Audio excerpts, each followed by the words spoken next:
Good morning, good afternoon, good evening, and welcome to today's Caffeine for the Soul.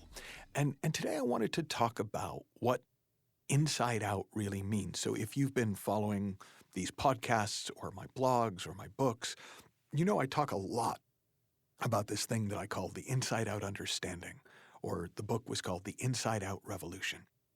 And the way that I normally précis it, the way I normally sum it up, the elevator speech version, is we live in the feeling of our thinking, not the feeling of our circumstances.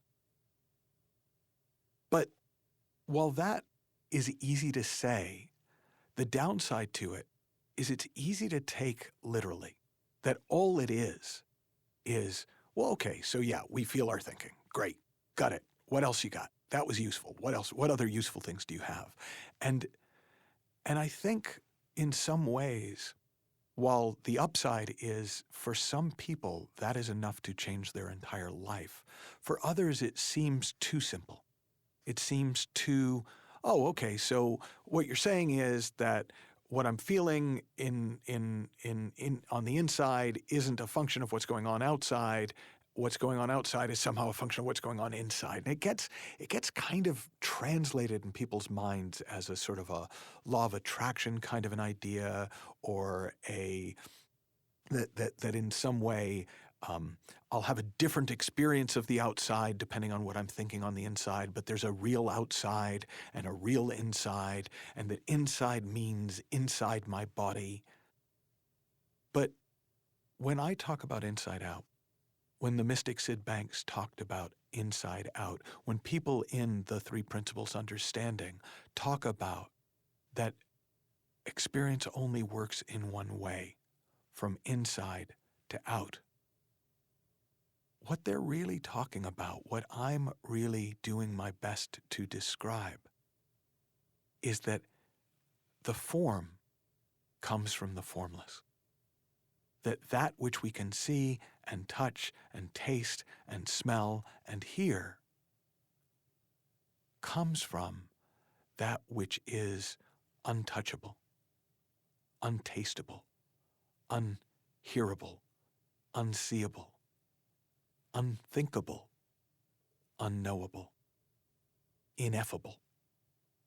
There's a beautiful talk Alan Watts once gave about effing the ineffable. And when we have these conversations, when I speak to you each time in these podcasts, that's what I'm trying to do, is put a little bit of meat on the bones of the formless nature of life itself, to put some clothes on the invisible man, to make it a little bit easier to glimpse that which we are of, to teach the fish that we are about the ocean that we're swimming in. But the nature of inside out, of formless to form, is it's a one-way thing. There's only one direction. Life goes from formless to form.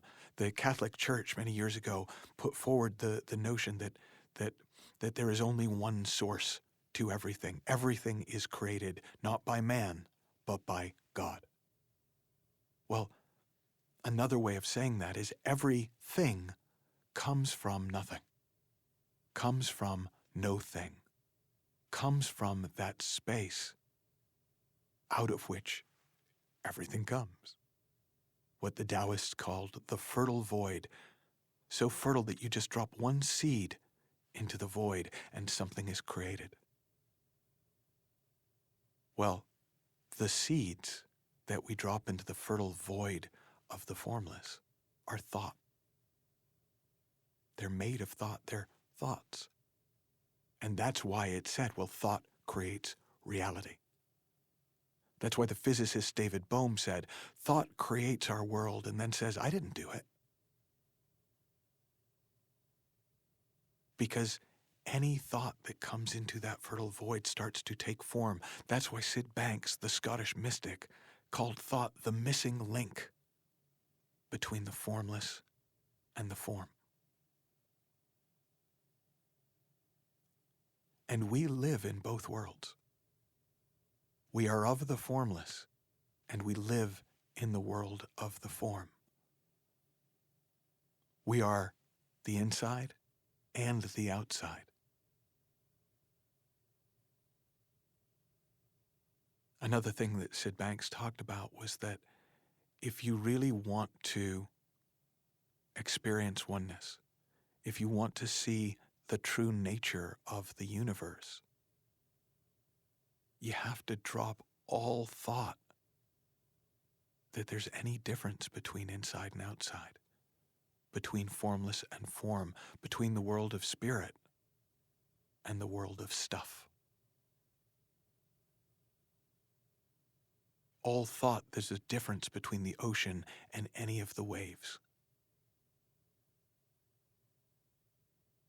This is the heart of what inside out really means.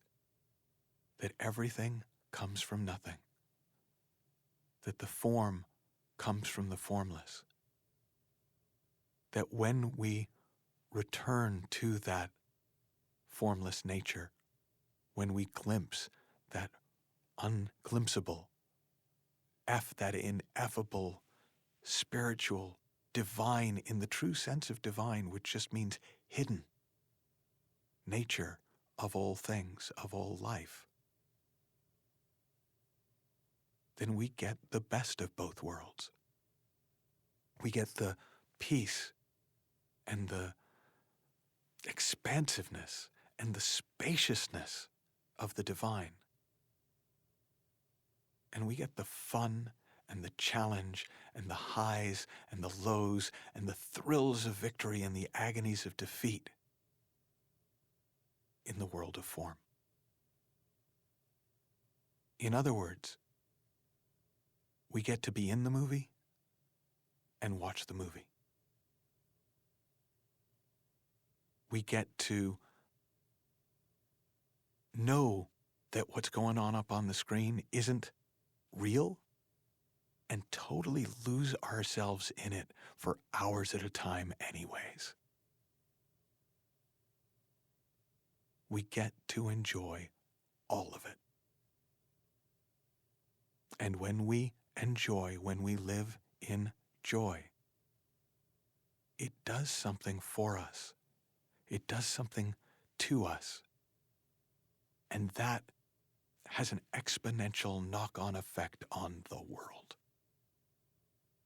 Because we are all of the formless.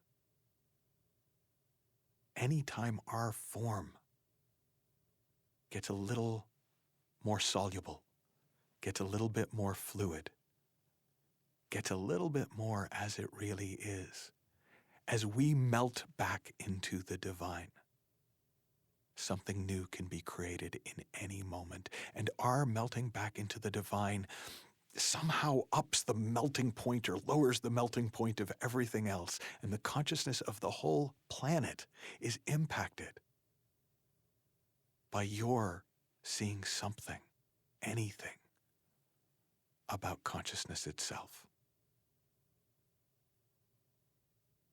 And if that's a little bit hard to get your head around, me too. And yet, anytime I catch even a glimmer out of the corner of my eye of the formlessness at the heart of every form, of the divine at the heart of the material, at the soul being driven on caffeine, it fills me up and it overflows out through the entire universe. And the same is true for all of us. Have fun, learn heaps, and I'll talk with you soon.